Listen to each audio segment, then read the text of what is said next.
Welcome back to the Health Marketing Collective, where strong leadership meets marketing excellence. We're coming to you today with a special episode. The call for speakers for Health 2026 is about to open, and most speaker applications fail for the exact same reasons. They sound like a company pitch, play it safe, and they completely miss what the selection committee is looking for.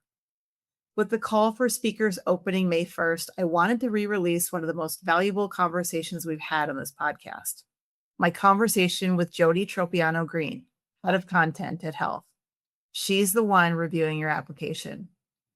In this conversation, she gets really candid about what immediately disqualifies a submission, what separates the people who get selected from the ones who don't, and why having a strong and even controversial point of view is often the thing that makes an application stand out. You'll hear Jody reference last year's theme and topics, but don't get hung up on that. Because the real value in this conversation isn't what Health focused on, it's how they think, what they look for, what they reject, and why some applications rise to the top when others don't. That part hasn't changed. The theme for 2026 is what they're calling the age of intelligent healthcare, where AI isn't theoretical anymore. It's being deployed, it's driving real outcomes, and it's forcing the industry to confront what's working and what isn't. The bar is higher this year. Less polished talking points, less safe, surface-level perspectives, more real-world proof, more candid, hard conversations. Because the leaders shaping this next era of healthcare aren't hedging, they're taking a stand. So if you applied last year and didn't get selected, this is your chance to take a harder look at your approach. Earning a spot on that stage isn't just about having something to say. It's about knowing how to say it in a way that actually cuts through. Enjoy the episode and be sure to take Jody's advice to heart.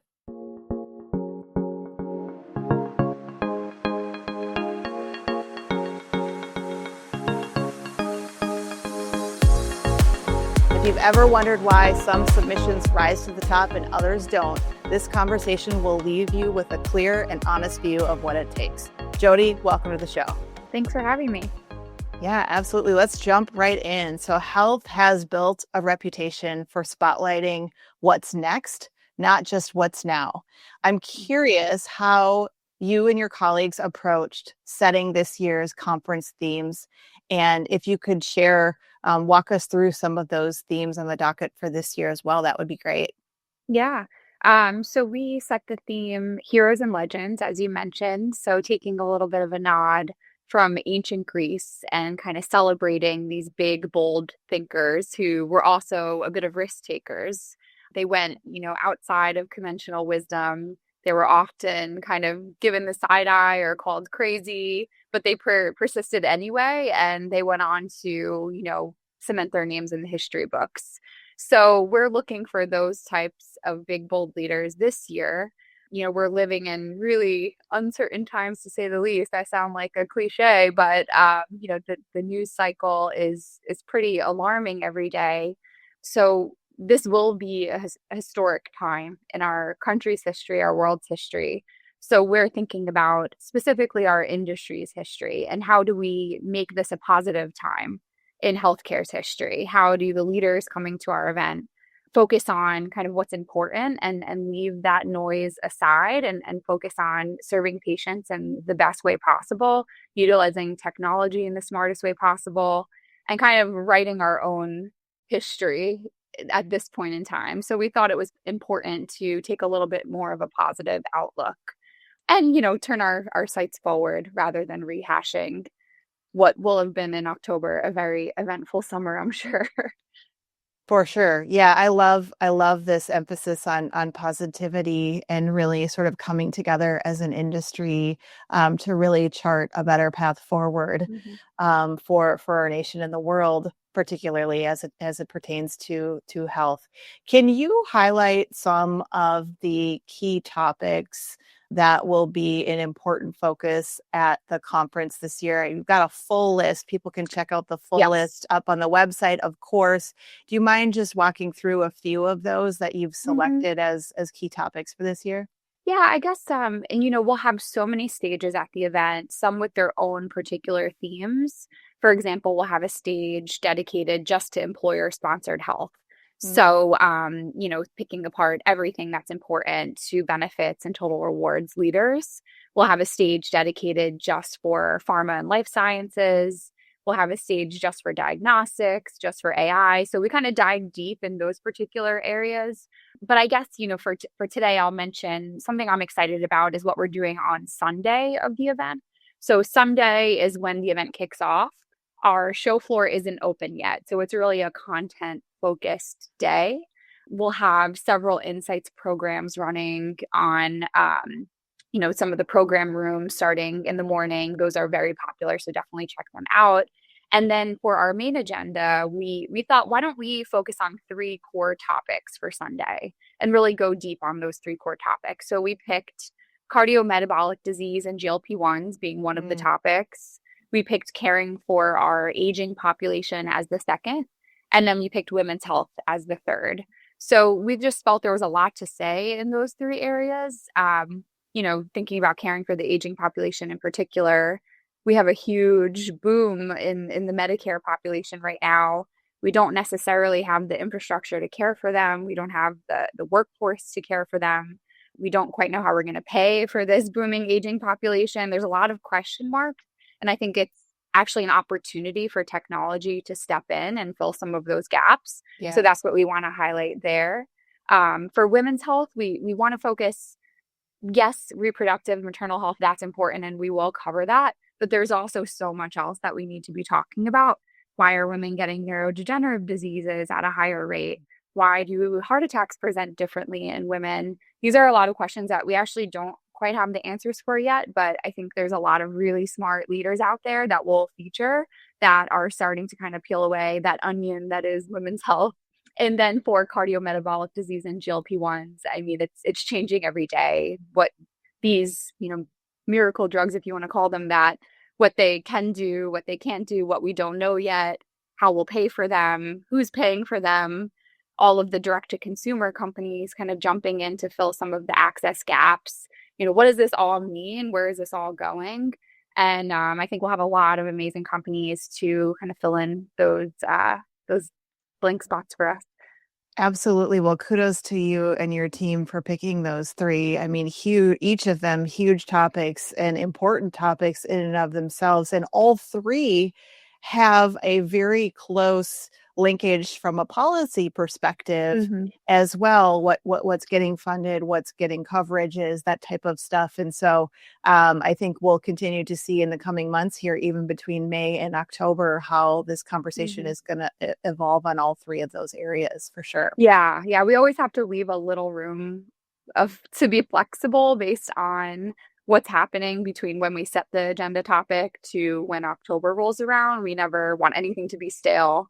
So we do a good job with that, and we work with our speakers directly to make sure they can kind of weave as they need to as new things pop up. Love that for sure. Can you give us a sense, Jody, for what kinds of voices or new perspectives you're hoping to see emerge? And not just across those three themes for Sunday, but across the program as a whole Mhm. for the conference. Are there any, from your perspective, maybe underrepresented voices or perspectives that you're really hoping to see on the stage this year? Yeah, I think one group in particular that I'm looking for, if anyone's out there that falls in this group, definitely apply to speak. But some angry ex-government officials, I think Mm. they will have quite a lot to say. A lot of times when they are in that official role, there's a huge laundry list of things that they are just not allowed to say on stages like ours. But many of them are freshly out of those roles. Many of them are really upset on how things have kind of turned out in the last 100 days. So I'd like to feature their voices where they can be a lot more candid. And I think our attendees will get a lot of valuable insight from them. So that's one group. As far as the startup ecosystem, we get a really great number of applications within the startup ecosystem. I think a lot of them will be AI focused. So I'm curious to hear from companies that are just not touching AI, that have something else that they're working on that maybe is not in that kind of administrative AI bucket, which I think we'll see a lot of in the applications. Just something different. Yeah, I think you're mentioning these former government officials. I think your registration rate just spiked at the chance to maybe get to hear from some of those folks. Yeah. So yeah, smart idea to Yeah. run in I and mean, get their across the perspectives. board, I just want people who are fired up. So Yeah. whether they're an ex-government official, a founder, a clinician, like people who are just really fired up and they're ready to be really candid on our stage. Yeah, they're gonna say it like it is. They're gonna speak the hard truths that need to be said for sure. Are there any new session formats or programming changes that applicants or companies should be aware of in terms of new programming you're bringing to the conference this year? Yes. So quite a bit of new things this year. We're really just like we're saying, we're writing the next chapter in health history. I think we're writing the next chapter in HLTH health next history too. So we've traditionally done our main agenda sessions as panels, a lot of panel discussions. We've kind of shied away from doing many presentations on the main stages. But this year we kind of realized people are sick of the same old panels over and over again and just a bunch of Mm. talking heads, not really, making any major point up there for 40, 45 minutes. So we're trying to just shake it up a little bit. They may look like a panel optically, but there's a different angle to a lot of our formats this year. So, for example, we're doing a type of format called the challenge arena, is what we're calling Mm. it. So we'll have the ability for attendees ahead of the event to submit specific challenges that they're having in their day to day. And it could be from any type of position within the healthcare ecosystem, just something that they're facing that they'd love to hear an expert opinion on how to solve that challenge. So we'll kind of sort through the list of challenges that we get and we'll put together groups of speakers that are in kind of the same arena. So maybe it's a panel of 3 chief AI officers from a health system, and we choose a challenge from the list that we think they're uniquely positioned to solve.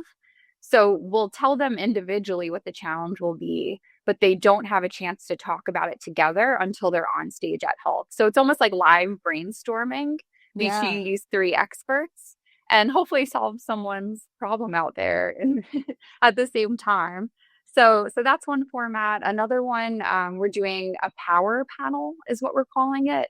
And this is where we'll pose kind of an existential question of some sort, like just a big general problem that we're having in the industry, or maybe a debate like question. So say we're talking about direct to consumer GLP-1s that we mentioned before. And we pose the question, like, is this harmful or helpful? Is Mm. this solving an access problem? Is it reducing costs? Or is it opening up a whole other can of worms of problems? And we get 3 leaders that maybe see this a little bit differently. So it's not necessarily a debate. They'll each have a chance to kind of answer the question at the very start of the session. So each would go up, they'll have, let's say, 3 minutes each to give their answer to this question. And then they sit down together and they talk through it. They say, well, I think you were right here. You're wrong there. I love your idea here. Let's expand upon that a bit. So let's cut through the BS and get right to the point of the conversation at the very beginning of the session. That's the point of the power panel. I can go on. There's many more, but they're all on our website. We have Yeah. the descriptions of each of these formats. Yeah, I love the creativity and innovation you guys are bringing to these new session formats. I think it's going to help keep the event very dynamic and engaging for attendees. So kudos to you all for getting creative and bringing new things to the table. Let's talk more about the speaker submissions. I've heard you say that submissions should reflect the speaker's authentic voice and not be an over-polished corporate narrative. Mm-hmm. What does that look like? Right? Like, I think we can look at that and say, yeah, okay, an authentic voice. What does that actually look like in practice, and how can submitters make sure that their authenticity is coming through, Jody? Yeah, I mean, I think all too often we'll read through applications. There's one question we ask every year. Like, what makes you unique? Why are you different than any other person in a similar role to you at another company? Why should we pick you? And so many times the answer to that question will be what their company does rather than what Mm, they do and their unique perspective. So, I mean, that's a surefire way for us to just kind of move on to the next application, because it tells us that on stage you would just pitch your company rather than your own unique voice on whatever topic we land on. Yeah, and I think also bringing in the entirety of your experience rather than what you're doing at this very moment. great point. Like, what did you do before this? What was your first job in healthcare that you learned a lot from? Like, we kind of want that whole holistic, perspective on that person and how all of their different roles has led to their current opinion. And I think people with really unique backgrounds from outside of healthcare are interesting too. We love that. Like if someone was in the fintech world for forever and they now feel like they can solve healthcare payments because of their experience in that other industry. I mean, that's a tall problem to solve, but you know what I mean. Yeah. No, this is really great advice. And I think, people mean well, right? And in applying for these things, but sometimes there may be an inadvertent, oh, they want my bio, an inadvertent copy paste because someone's busy, not because they're, trying to be inauthentic. But this is just really great advice for people Yeah. to make sure that their submission stands out. Also, I think you don't need to write everything that comes to mind. Like you can be really brief in your answers, but just really to the point. Sometimes those stand out the most to us. Like someone who can say a lot in not a lot of sentences. It means they'll be great on stage. Yeah. Yeah. More of that mic drop kind of moment. Yeah. I know that speaking experience matters in these Mhm. applications, but for newer voices who maybe haven't been on a ton of stages, but have something really valuable to contribute to the conversation in some of these areas that you've been talking about, what is your advice for making sure that their digital presence shows that they're ready for the health stage? What can they do there? Yeah, I mean, I think LinkedIn is such a great tool for that. That's probably the first place that we go after we read through someone's application. We want to see who they're engaging with, what they're posting, if they're commenting on popular posts and kind of getting into a conversation with someone in the comments on LinkedIn, not in a controversial way. Well, maybe a controversial way is okay, depending on the topic. Depends. Depends. Yeah. So I think just someone who's like really putting themselves out there and putting their opinion out there on social media is a good sign that they'll be great on stage too. Such a good reminder. Yeah, make sure that they've got that presence behind it. So let's build on that a little bit. From a submission standpoint, what are the top 1 to 2 things that really separate a submission that gets selected from one that doesn't? So we do ask a question in the submissions on what their controversial take is on any given topic within healthcare. Wow, I sound like such a shit stirrer on this podcast so far. I mentioned this. I don't think you do at all. Yeah. But basically, we just want people with strong opinions. They're Yeah. always better on stage. They're not going to just agree with whatever their fellow panelists said and then say the same thing in a different way. They'll push back. And that's the only way change is going to happen. That's the only way we'll solve any problems is if people are willing to kind of constructively debate with each other.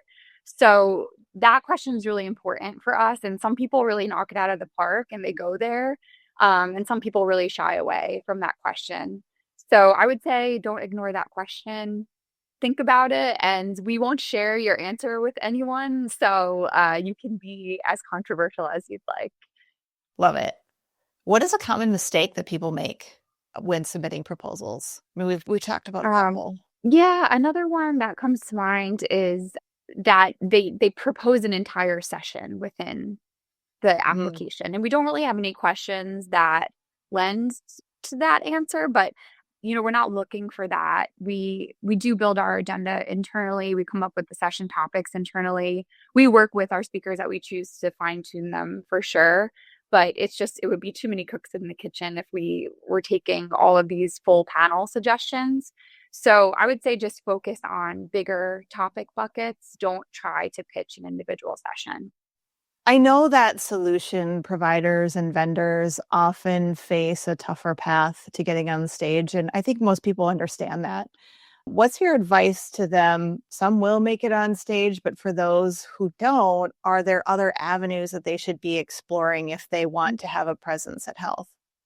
Yeah, it's a great point. I mean, it's just how it is. I think if you're going to an event, you likely don't want to listen to strictly solution providers. Some of them are wonderful. We will definitely have a lot of them speaking, but we want to make sure that most of our speakers are coming from, the health systems, the payers, the pharmaceutical manufacturers, the heads of benefits. The people really driving a lot of this forward that are partnering with a lot of these solution providers. So, maybe there's less real estate to go around for these solution providers on the program. So I would say don't sleep on the sponsored specialty program opportunities. We have so many of them. They're so wonderful, and they're really meant for you to showcase what your company is building.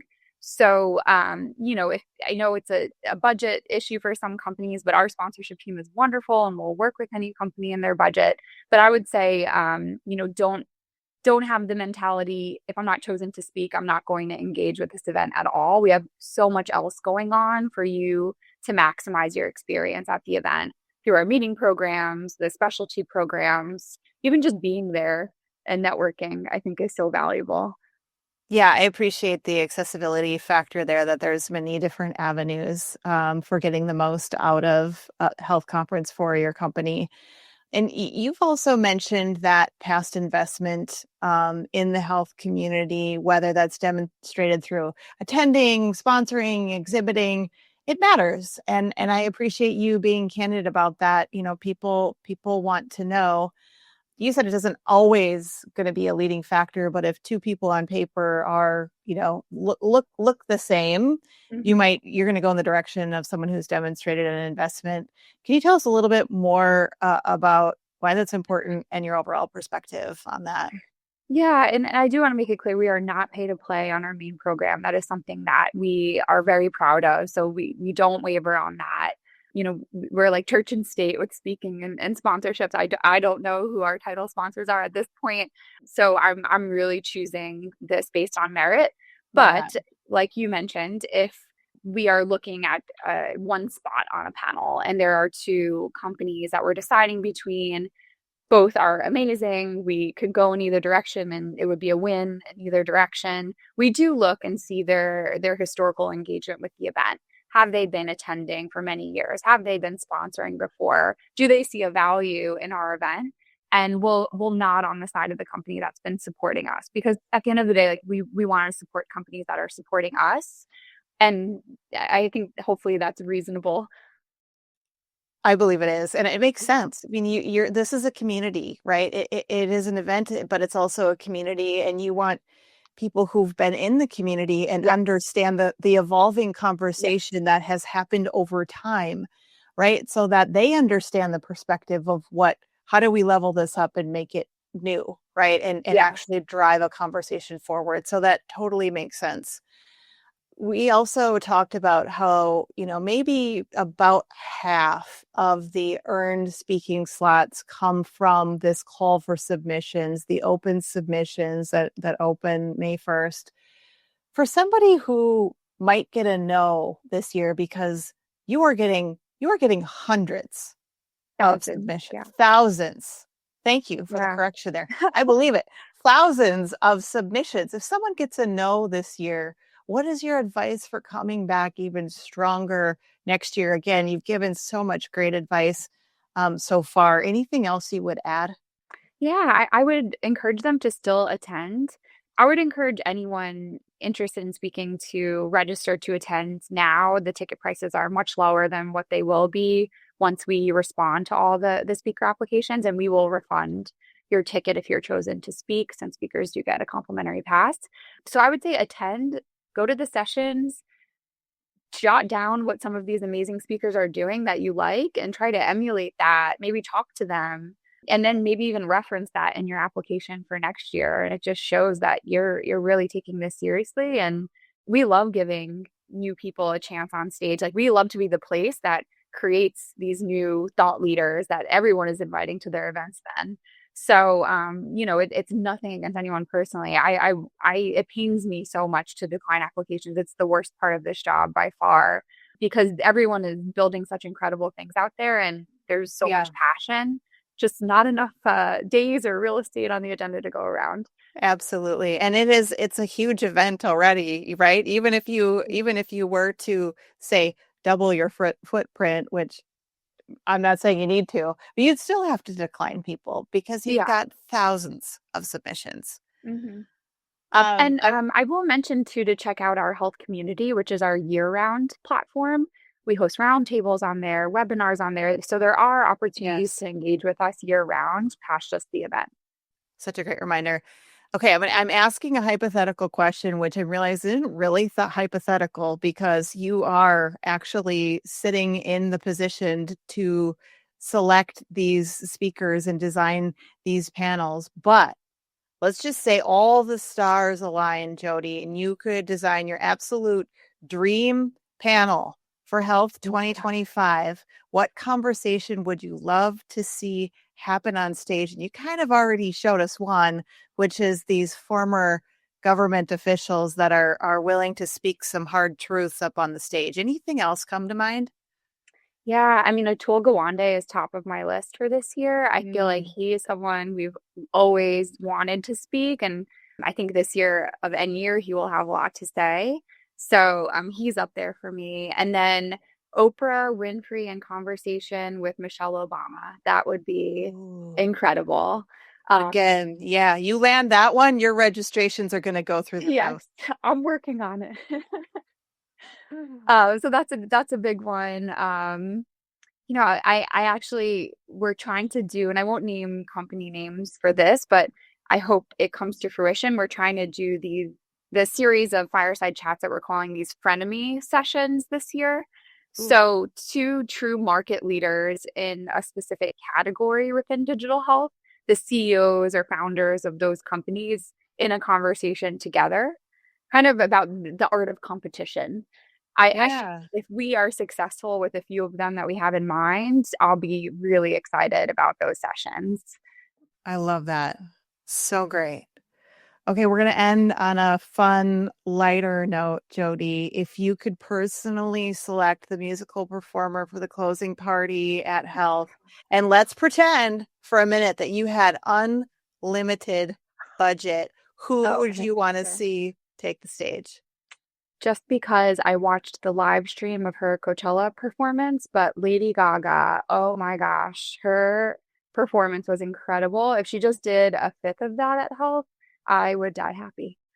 That's an amazing one. And I for sure would be there as close to the front row as possible. I heard great things about her Coachella performance. For me, I was leaning Lizzo. She would be great. We may have had an opportunity to have her a very long time ago before she blew up, and we dropped the ball on that, which we regret deeply. Yeah, I mean, she's from the Minneapolis area originally, and I'm a Minneapolis gal, so I was going to go local with that one. Otherwise, I know you guys go with a lot of kind of more retro picks, and I would totally be down for a Destiny's Child reunion at Health. We did have Michelle Williams one year, so we had 1/3. Just gonna be part together.